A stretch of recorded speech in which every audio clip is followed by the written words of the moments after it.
बेटा हुआ अब्दुल मुत्तलिब, तो नाम रखा शैबतुल हम्द। अपने बेटे अब्दुल मुत्तलिब का नाम शैबतुल हम्द रखा कि जब अब्दुल मुत्तलिब पैदा हुए तो चेहरा अनवारात से भरा हुआ और बालों के अंदर एक बाल सफेद है, तो नाम रख दिया शैबतुल हम्द।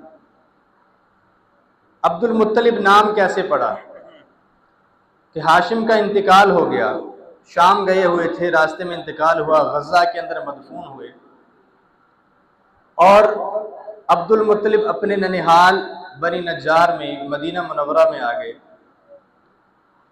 तो इधर से चचा इनको लेने गए मक्का से, तो अब्दुल मुत्तलिब के चचा का नाम था मुत्तलिब, हाशिम का भाई। वो जब लेने गए, लेकर मक्का वापस आए, लोगों ने देखा कि मुत्तलिब के पीछे एक लड़का है, बड़ा गंदा हाल है और मट्टी पड़ी हुई है, कपड़े भी पुराने हैं।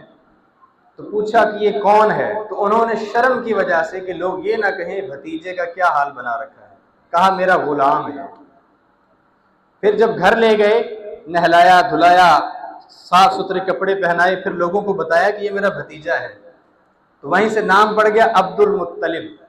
और अब्दुल मुत्तलिब भी इतने सखी, हुजूर के दादा इतने सखी, ऐसा जोदो करम कि फैयाज मशहूर हो गए, मुतइम तैर समा मशहूर हो गए कि आसमान के परिंदों को भी खाना खिलाने वाले, ऐसी उनकी सखावत मशहूर थी, ऐसा रोब दबदबा था।